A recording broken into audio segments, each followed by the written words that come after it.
So the video you're getting ready to watch is me doing some checkpoints to see if this horse is ready to ride or not. And it might seem like it's going very slow, but if you'll pay attention to what's going on, the details of why I'm doing what I'm doing in this video, you're going to keep yourself safe, and you're going to have a lot better outcome with every horse you encounter by reading the horse, watching their response to you, and seeing how they respond when you ask them to do something, to just give yourself the confidence to know this horse is either ready to get on or he's not, based on what you're seeing. And that's what this short video is going to be about, is what I'm looking at and why I make my decisions before I get on. Dennis here at Capel Training and Shoeing. I'm here today with a Fjords horse. There was two of these came in together, and they had been living together, and I guess they'd been presenting a lot of problems for where they were living when they tried to separate them. That was always a big issue. So I've spent, the last several days just tying one in one place where he couldn't see the other one, and tying the other one so they could just work that anxiety out. And this is pretty much the end result that comes from tying those horses. They didn't originally come in to be ridden, but they asked me if I'd ride them, for a little bit when they were here.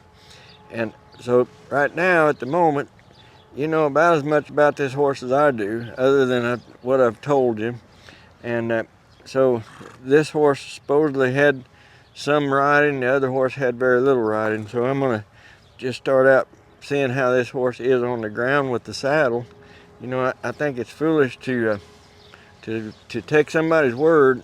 They come to you and say, "Oh, this horse has been ridden, go ahead and step on him and ride off." That's just foolish. If you want to get hurt, go ahead and do that. But I prefer to use my own assessment. I want to see how this horse responds when I ask him to move. Does he move away from me? Is he attentive? What parts do I need to work on before I get committed up there in that saddle? So I'm gonna just start off by asking this horse to move away from me, and you see there's not much response right there, which is not unusual.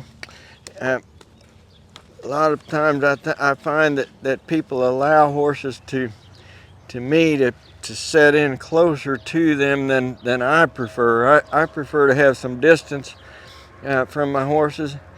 For main reason is because I can outmaneuver a horse if I've got enough distance between where he is and where I am. And see right there, that horse was just pushing with that shoulder, and the horse wanted to go back to the horse's left. Now he's offering more than I'm asking. So he went from doing not enough to more than I'm asking. I'm just gathering information here now. I'm not making any kind of an assessment or anything. I'm seeing how this horse is about looking where he's going and continuing on. I'm basically driving this horse right now from where my left leg would be if I was on him. When he gets around on the other side of the camera, I'm going to step in front of that shoulder and see if he'll stop. He did. He's still creeping up there though. So I just stepped up there to move that shoulder away just a little bit, and I want him to stay parallel to me when he stops right there. Now let him have a moment right here. From here I've got options. I can go the same direction I was going, or I can change direction real easy.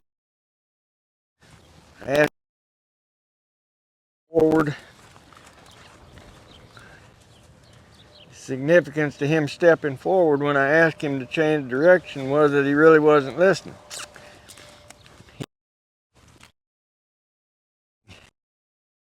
Trying to face up here,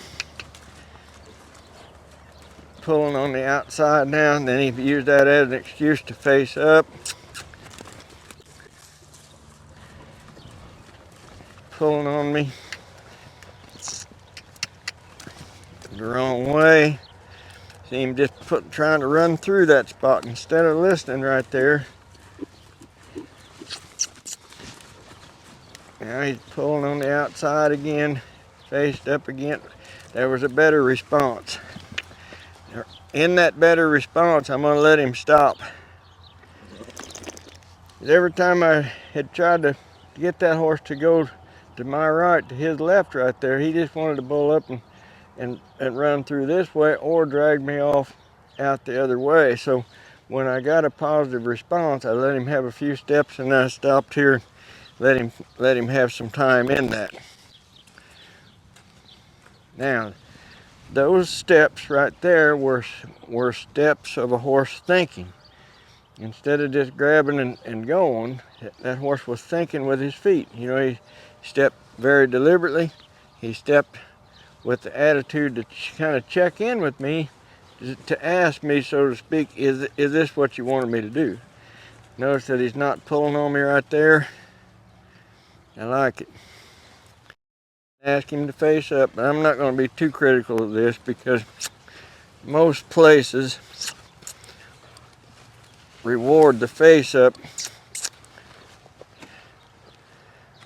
and ignore staying flat, and that's not the horse's fault. You know, it's usually something that, first off, facing up from a horse is where they like to be.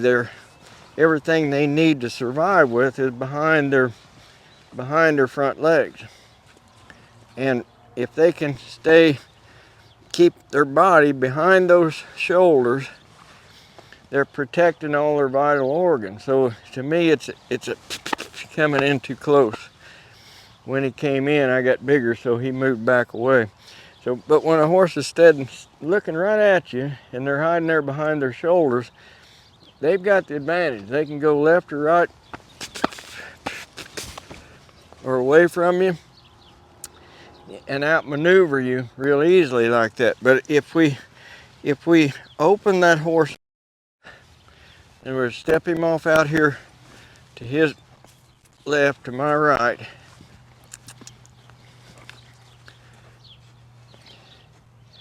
see him back feet moving and I'm nowhere near him.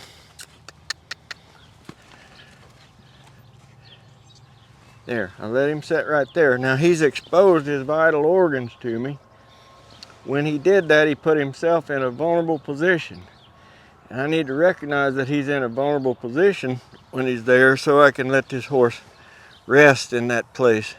Let him have, you know, a peaceful time of it there. So anyway, these are just kind of dash light indicators that I put a horse through, that before I go ahead and get on them, to see where they're at. And I don't see any real danger elements. They're just, maybe he wasn't listening as well as I'd like for him to, but it didn't take much to make those changes. So I suspect this horse will be okay when I put the bridle on and go ahead and ride him.